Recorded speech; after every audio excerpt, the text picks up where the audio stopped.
अंता विधानसभा seat पर उपचुनाव होने जा रहे हैं, जिसको चलते कांग्रेस ने अपना उम्मीदवार प्रमोद जैन भाया को घोषित कर दिया है।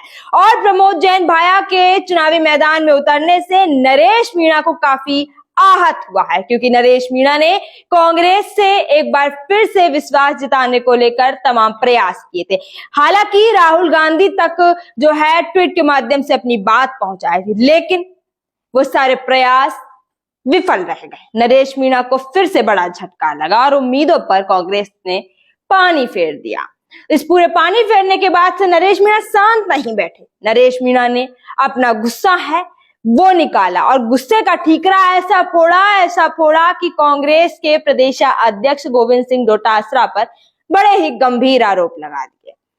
नरेश मीणा ने साफ साफ टीवी डिबेट के माध्यम से बोला है कि गोविंद सिंह डोटासरा एक ऐसा व्यक्ति है जो कि कांग्रेस में रहता जरूर है, लेकिन बीजेपी का एजेंट है। कई नौकरियां तो फर्जी अपने घर में लगवाई।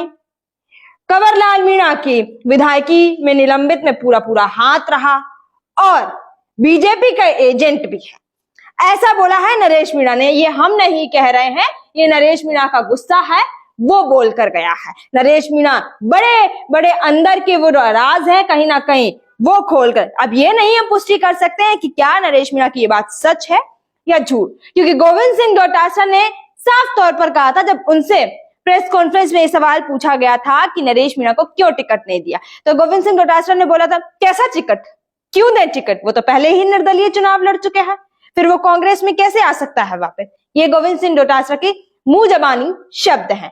अब यहाँ दोनों में कहीं ना कहीं लड़ाई है वो देखने को मिले। लेकिन एक और प्रेस कॉन्फ्रेंस याद आती है मुझे, जो अशोक गहलोत ने गए। अशोक गहलोत कहीं ना कहीं हल्का सा पक्षधर नजर आ रहे थे नरेश मीणा को लेकर। तब तक शाम को प्रमोद जैन भाया को उम्मीदवार घोषित कर दिया।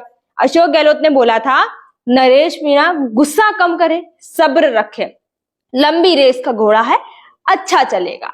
अब इस बात से हलचल मचा दी थी। नरेश जरा खुशी हो पाए थे, तब तक कांग्रेस ने फिर उम्मीदों पर पानी फेर दिया। लेकिन जिस टीवी डिबेट में डोटासरा पर गंभीर आरोप लगाए हैं, उसी टीवी डिबेट में भाजपा का एक मीणा समाज से नेता पंकज मीणा नाम जिसका, वो जब सवाल उठा रहा था तो कई सारे जो गुस्सा था, ठीकरा था, सातवें आसमान पर जो था तो फूटना तो जायज था। तो पंकज मीणा को लेकर बोलते हैं तू तो चुप ही रहे, तेरे को तो ऐसा सबक सिखाऊंगा कि तेरे को रास नहीं आएगा, ऐसा नरेश मीणा टीवी डिबेट में कहते हैं। तो बीजेपी का वो नेता कहता है ये देख रहे हो क्या जबान है, क्या शब्द है। लेकिन उस पूरी बात में ना किरोड़ी लाल मीणा को लेकर नरेश मीणा कुछ गलत बोले, ना सचिन पायलट को लेकर कुछ गलत बोले। डोटासरा पर ठीकरा फोड़ा है अपना कांग्रेस पर, लेकिन अशोक गहलोत को लेकर कुछ नहीं बोले।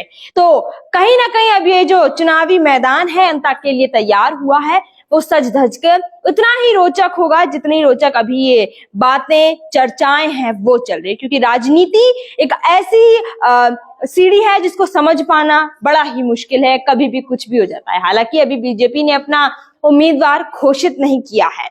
अब उम्मीदवार कौन घोषित होगा, कैसा होगा ये चुनावी मुकाबला, त्रिकोणीय मुकाबला होगा या निर्दलीय और कांग्रेस में दांव फंसकर रह जाएगा, क्योंकि प्रमोद जैन भाया को अभी तक कांग्रेस 5 बार टिकट दे चुकी है, जिसमें से 2 बार प्रमोद जैन भाया जीत चुके और 3 बार उनके हाथ निराशा लगी। तो क्या होगा इस बार, क्या प्रमोद जैन भाया पर भारी पड़ सकते हैं नरेश या बीजेपी, या किस तरीके से पूरा मुकाबला रहेगा, ये तो देखने वाली बात होगी।